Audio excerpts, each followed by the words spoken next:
Oke, selamat pagi adik-adik semuanya. Dalam video pembelajaran kali ini, terutama tentang permukaan parametrik, saya akan menjelaskan dan membaginya menjadi 5 subtopik. Yang pertama adalah tentang permukaan parametrik, kemudian yang kedua adalah tentang permukaan yang berasal dari yang diperoleh dari revolusi sebuah kurva. Kemudian yang ketiga adalah tentang bidang singgung dari sebuah permukaan. Kemudian saya lanjutkan nanti dengan luas permukaan, dan yang terakhir kita juga akan mengingat kembali apa yang sudah dipelajari di kalkulus lanjut, itu tentang luas permukaan dari fungsi yang diketahui. Oke, saya share screen dulu sehingga apa yang kita bahas hari ini bisa lebih paham.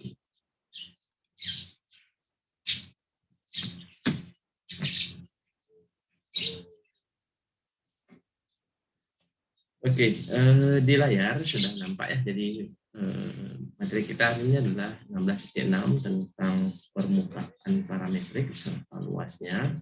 Kita mulai dari permukaan parametrik. Ya, kita sejauh ini sudah belajar tentang fungsi vektor.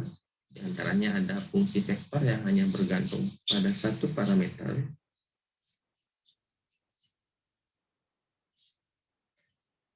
Kemudian ada fungsi vektor yang bergantung pada dua parameter.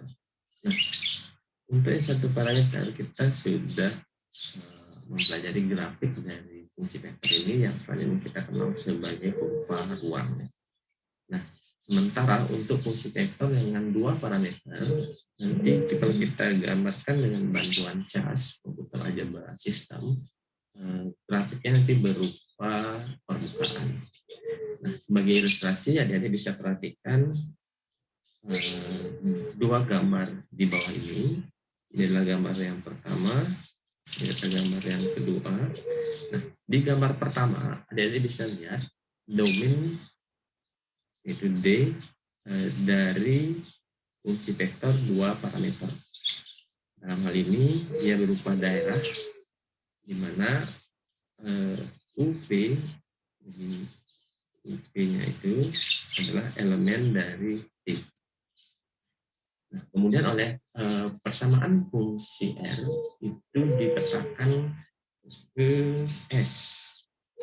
Jadi ini dipetakan oleh R ke S. Jadi nanti diperolehlah yang selanjutnya kita sebut sebagai permukaan.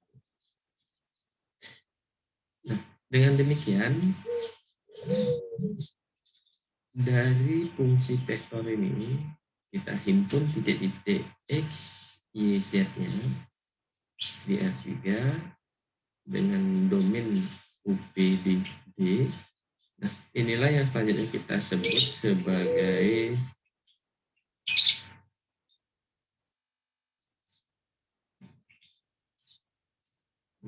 permukaan parameter ya. Oke. Mudah-mudahan bisa dipahami. Jadi permukaan parameter itu dalam hal ini adalah himpunan titik-titik X, Y, Z, di mana X, Y, Z ini ditentukan oleh fungsi vektor R dengan domain UP, di mana UP ini berada ada elemen dari D ya.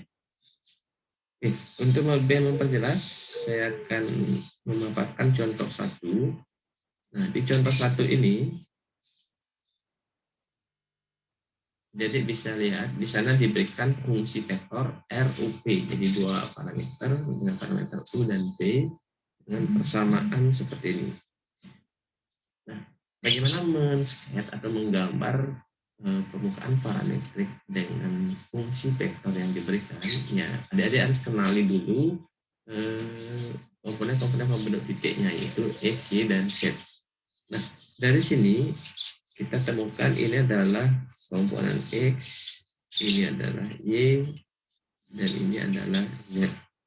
Sehingga bisa saya paparkan X-nya adalah 2 cos U, kemudian Y-nya adalah P, dan Z-nya adalah 2 sin U.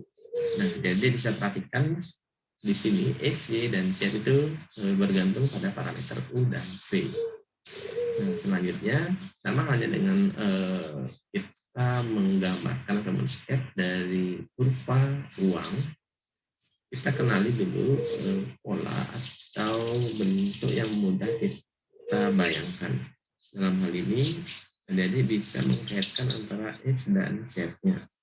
Ternyata X kuadrat tambah Z kuadrat, nah, itu kalau kita jumlahkan hasilnya adalah sama dengan 4.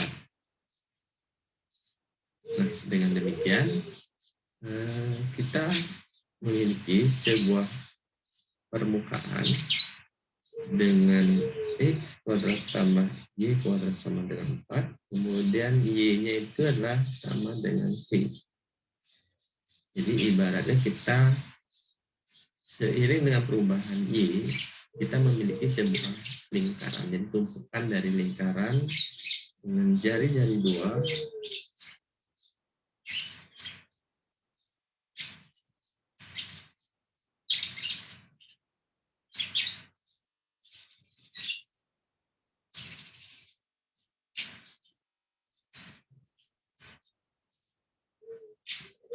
kemudian V-nya tegak lurus dengan jadi merupakan bidang, ya sama dengan itu adalah bidang yang tegak lurus dengan bidang XZ ya. Yang sejajar dengan bidang XZ tegak lurus dengan sumbu Y, sehingga nanti di ibaratnya permukaannya adalah semacam tumpukan padat dari lingkaran-lingkaran. Dan kalau dengan cas atau komputer nanti kita dapatkan itu berupa silinder ya, kulit tabung. Nah, nanti jika parameternya kita batasi untuk U dari 0 sampai Pi per 2, kemudian P-nya dari 0 sampai 3, kita dapatkan lempeng dari atau segmen dari silinder ini jadi seperti yang ditunjukkan pada gambar. Demikian mudah-mudahan bisa dipahami. Sebelum kita lanjut ke contoh berikutnya dari permukaan parameter. Ya, silakan dipahami dulu, dicermati. Jadi jika ada hal yang kurang jelas, adik-adik bisa tanyakan di WA. Oke, saya lanjutkan ke contoh 2. Nah, di contoh 2 ini jadi sama. Jadi kita kenali dulu X-nya, kemudian Y-nya, kemudian Z-nya. Nah, dalam hal ini, jika nanti mudah kita kenali, jadi di antara X, Y, Z ini, adakah pola yang bisa kita temukan sama halnya dengan tadi di silinder. Kita mendapatkan pola lingkarannya. Nah, di sini sebenarnya masih susah kita temukan. Kita bantu untuk melukis ini menggunakan metode ya. Jadi silakan temukan nanti sintaknya sehingga memperoleh gambar seperti yang tertera di contoh 2 pada buku. Oke, lanjut di contoh 3. Nah, di contoh 3 ini saya jelaskan kembali apa yang saya sudah tulis. Kita ingin mencari persamaan dari permukaan parameter yang berupa bidang. Dalam hal ini, bidang itu ditentukan oleh dua vektor, yaitu vektor A dan B, kemudian melalui titik P0 dengan vektor posisi R0. Nah, bisa diperhatikan di sini bahwa vektor P0P itu bisa dinyatakan sebagai, ini kan vektor posisinya adalah R, ini vektor posisinya adalah R0. Bisa dinyatakan sebagai R dikurang R0. Ini lanjutkan. Nah, dengan demikian, di mana R dan kurang R0 ini bisa dinyatakan sebagai A dikali U ditambah B dikali V. Ya, U dan V-nya adalah parameter. Nah, dari sini kita dapatkan komponen-komponen masing-masing titiknya XYZ-nya, yaitu X0 A1U plus B1B dan seterusnya sampai Z0 tambahan 3U plus B3B. Nah, jadi inilah persamaan parametrik dari bidang. Oke, jadi sekian. Jadi kita bahas 3 contoh saja dulu untuk permukaan parametrik. Berikutnya kita lanjut ke permukaan revolusi.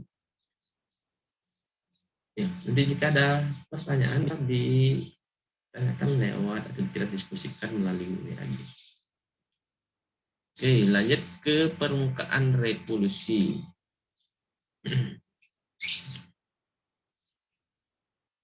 Ya, kalau tadi kita mendapatkan sebuah permukaan itu dari fungsi vektor. Nah, kita juga bisa membentuk sebuah permukaan dengan merevolusi atau memutar sebuah kurva ruang yang kita miliki.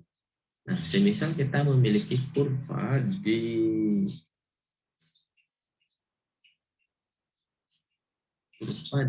R3 itu dengan di bidang itu dengan persamaan Y sama dengan Fx. Nah, itu diputar dengan sumbu putarnya itu adalah sumbu X, kemudian sudut putarnya adalah theta, maka nanti kita dapatkan persamaan masing-masingnya itu X-nya akan sama dengan X, ya, karena kita putar terhadap sumbu X, X-nya tidak berubah, sementara Y-nya itu akan menjadi Fx cos theta S, dan Z-nya adalah Fx sin theta. Ya, nanti adik-adik bisa menggunakan level untuk mendapatkan ilustrasi yang bagus dari ini dengan hanya menginputkan di sini Fx, ini sama dengan Fx dan juga theta. Oke, jadi sejauh ini kita sudah memiliki dua cara untuk membentuk sebuah permukaan kurva parametrik, yaitu satu dengan fungsi vektor 2 parameter, dan satu lagi adalah dengan menggunakan persamaan kurva pada bidang yang diputar, ya. Oke, saya lanjutkan berikutnya ke bidang singgung.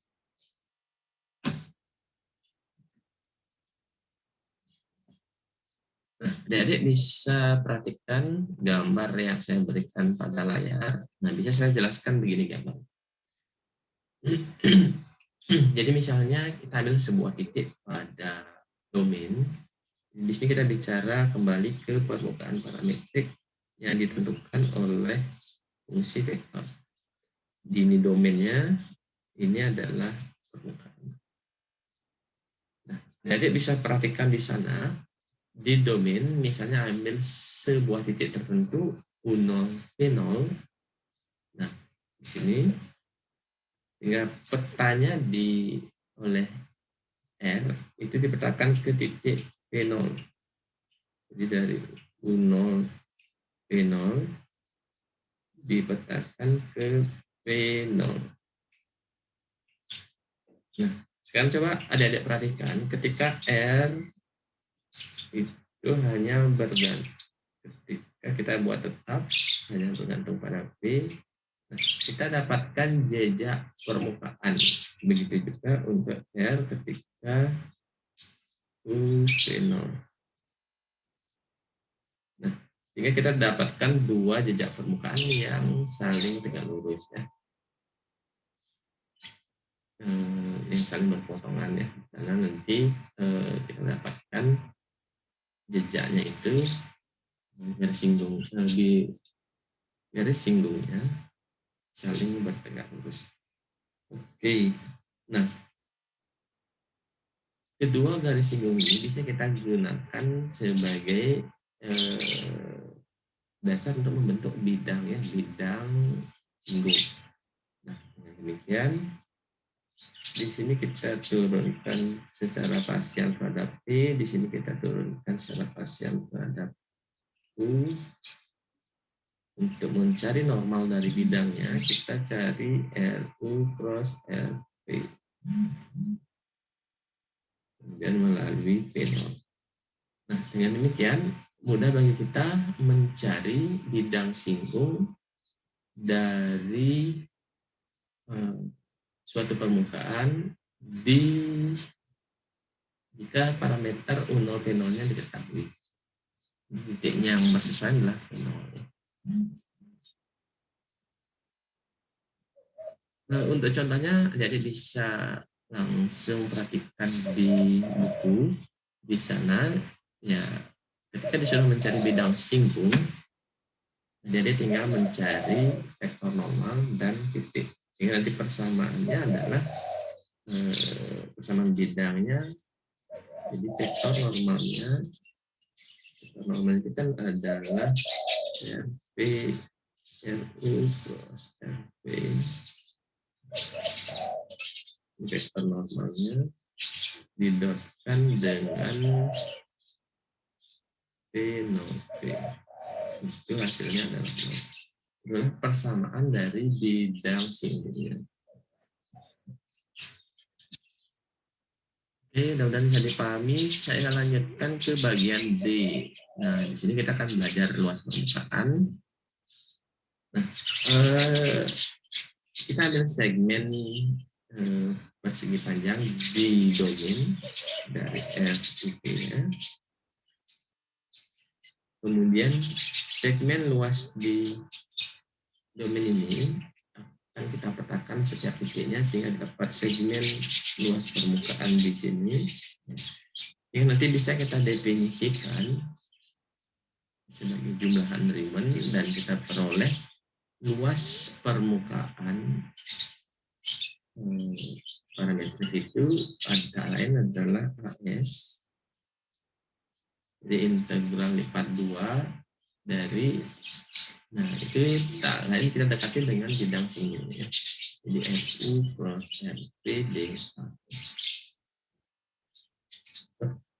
Bagi contoh, perhatikan di contoh 10, di sini ingin dicari luas permukaan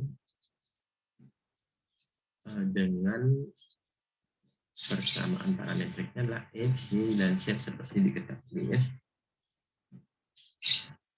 Ya. Ini RUP-nya tentu saja adalah X, Y, Z. Nah, berarti nanti kita cari satu persatu. Dalam hal ini U-nya sama dengan C, misalkan P sama theta. Kita cari U, R, C, dan R, theta. Kemudian kita cari cross-nya. Dalam hal ini cross-nya adalah ya seperti namanya deh. Itulah kita dapatkan nanti hasil C ya. Hasil C ini kita kalikan dengan dc d theta. Kita peroleh nanti luasnya adalah 4pi A kuadrat. Oke, dan di bagian terakhir kita akan pelajari untuk luas permukaan grafik fungsi Z. Nah, di sini kita tinggal menganalogikan apa yang sudah ditulis sebelumnya. Untuk grafik Z sama dengan fxy, kita memiliki fungsi vektornya bahwa x-nya sama dengan x. Jadi parameternya sekarang adalah xy. Sehingga parameter x ini x sama dengan x, y sama dengan y, dan z-nya adalah y. Selebihnya nanti sama, tinggal disubstitusi. Sehingga nanti kita dapat formula umumnya seperti ini.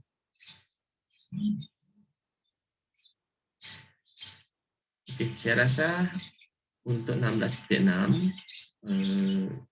Adik-adik bisa cermati lebih lanjut pada buku dan coba kerjakan latihan yang ada. Jadi saya sudah kirim di grup 5 soal yang adik-adik harus kerjakan. Nanti bisa tanyakan di grup WAG jika ada hal yang belum bisa dipahami. Demikian hari ini, saya tutup dengan selamat pagi.